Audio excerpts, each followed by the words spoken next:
Bien, 11:52, pues a esta hora muy amablemente y para poder conversar un poco acerca de lo que se presentó en los últimos días o en las últimas horas en la Comisión Séptima del Senado con respecto a la reforma laboral, muy amablemente nos atiende la senadora Lorena Ríos. Muy buenas tardes, senadora, ¿cómo está? Gracias por atender a Colmundo Radio. Un abrazo a todos, un abrazo a Colmundo y aquí pues atenta en los micrófonos para poder hablar con ustedes. Bueno, una decisión bastante debatible, una sensación pues que ha movido duramente la política y el país. ¿Qué tan complicado y cuáles son de alguna forma esos argumentos que los llevan a ustedes, a 8 de los senadores que hacen parte, de los cuales son 14, para tomar esta importante decisión, senadora, para hacérselo entender un poco más tranquilamente a nuestros oyentes? Bueno, a los oyentes primero decirles, en mi caso particular, Lorena Ríos, yo soy una mujer creyente, considero que los valores y principios marcan las decisiones que uno debe tomar y obrar de manera correcta.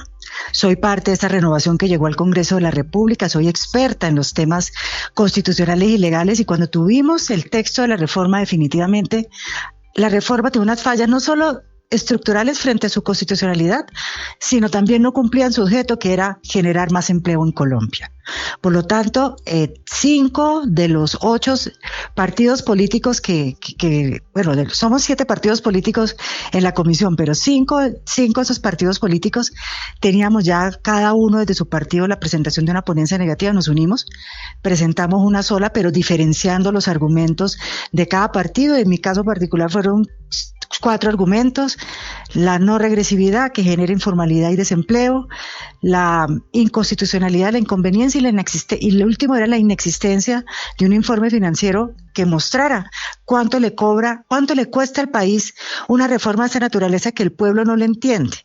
Una reforma de esta naturaleza no tiene la capacidad del Estado colombiano para poder asumir, garantizar supuestamente la formalización y empleo a la clase obrera. No hay los recursos, las finanzas de Colombia no dan. Y para que den, tienen que darse más impuestos y para darse más impuestos se van a perder los puestos de trabajo que actualmente hay. Entonces, tomamos una decisión, yo la tomé muy a conciencia, con la seriedad, el respeto, la rigurosidad técnica, realicé mesas de trabajo en donde invité a los ministros, a los sindicatos, a los aprendices del SENA, a los gremios, a todos, escucharlos y con base en lo que escuchamos, los documentos y el análisis técnico, legal y económico, definitivamente la reforma no es la reforma que necesita el país. El país sí necesita una reforma, pero no como se presentó por parte del gobierno nacional. De acuerdo, senadora Lorena Ríos, también hay algo que pues genera bastante duda en muchas personas, es porque como insisten algunos, no se permite de pronto darle el paso para debatirlo con el Senado en pleno, de forma tal que tal vez esto reúna un poco más de opiniones, por supuesto sin demeritar y sin querer pasar por alto esa importante decisión que ustedes toman, y en cara de pronto de un tal vez más abierto debate, pues confirmar esto para que pues muchos colombianos, porque así como hay muchos colombianos que representan algunas bancadas de oposición, pues también del lado del presidente Gustavo Petro hay otro buen número, porque sabemos que está muy dividido o estuvo muy dividida las últimas elecciones, que tienen cierta expectativa y quisieran de pronto tener un poco más abierta esa posibilidad de saber dentro de un debate, como se suele hacer actualmente, transmitido en televisión, pues escuchar esos argumentos que tal vez dejen un poquito más de tranquilidad y se acepte y se acompañe esta decisión tan importante como la que ustedes tomaron. ¿Por qué no dar ese paso? Bueno, primero aclararle a la ciudadanía algo. Nosotros presentamos una ponencia negativa que sustentaremos la próxima semana. Es decir, todos los colombianos conocerán de nuestra boca por qué la inconveniencia del proyecto. Y eso va a ser muy importante porque todos van a conocer de primera mano las fracturas y fallas estructurales que tiene el proyecto y que lo que se anuncia y como se ha vendido que se le va a dar más empleo a la clase obrera es pura mentira. Entonces eso empieza el próximo martes 18, el martes va a ser la presentación de las ponencias y empieza la ponencia negativa. Nosotros, todos los senadores, cada uno hizo su estudio y cada uno la va a sustentar. También explicarle a la ciudadanía que las comisiones constitucionales son como un filtro previo, técnico, jurídico y político para los proyectos de ley y permiten filtrar cuáles continúan, cuáles no. La comisión séptima es ese filtro técnico, político y jurídico que en este momento está diciendo no está legalmente cumpliendo no está legalmente legalmente establecido o realmente los articulados están conforme al marco jurídico, para decirlo así, van en contra de la Constitución. Lo que empezábamos nosotros a mirar las cifras, en vez de generar empleo, va a generar 500,000 empleos menos si se adopta una reforma de esta naturaleza. Y nosotros vamos a expresar y vamos llamémoslo, nuestra función es darle a la plenaria o somos el punto previo de llegar a plenaria de la legalidad y la viabilidad de los proyectos. Sé que hay una mayoría que no está de acuerdo. Si esta mayoría votamos en contra, la continuidad del proyecto se archiva,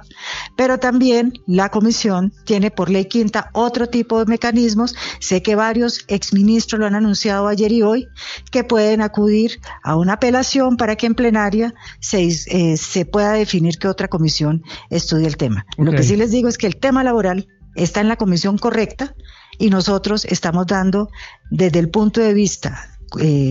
llamémoslo congregacional, estamos explicando por qué el proyecto no puede avanzar, porque no tiene la viabilidad para hacerlo.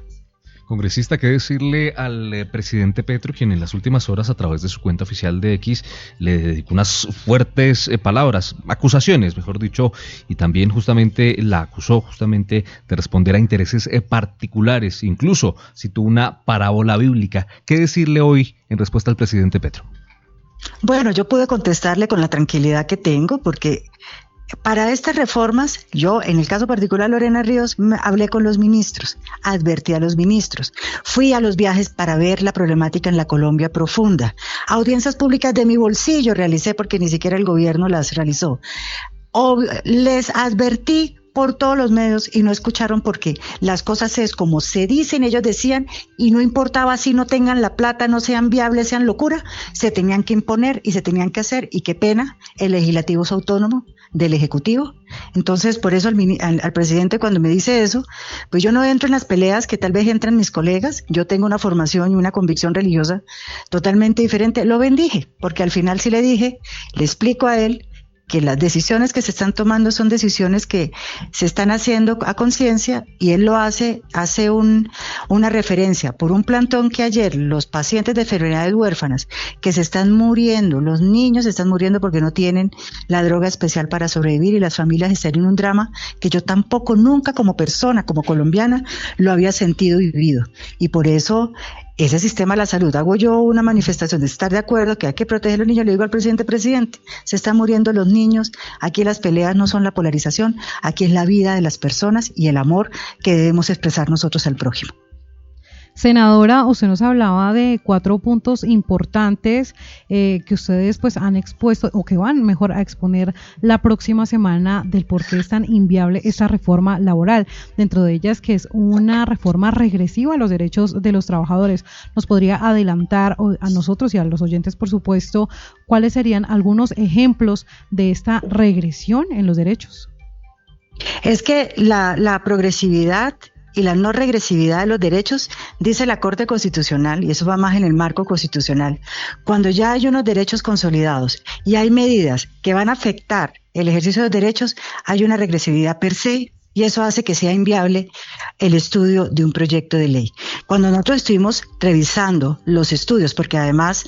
hasta ayer mandaron un documento como una especie de concepto, cuál era el impacto financiero, ya vamos pidiendo un año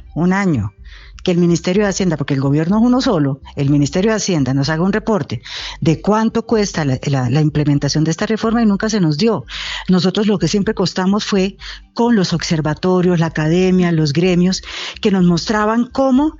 el aplicar la reforma, el poder echar a andar la reforma, lo que iba a generar, y fue un estudio del Banco de la República, el único referente que tuvimos a la mano, porque no estaba el gobierno dándonos cifras, que el aumento prácticamente se está dando a los empleadores cerca de un 63% en todo lo que implicaba asumir los costos laborales.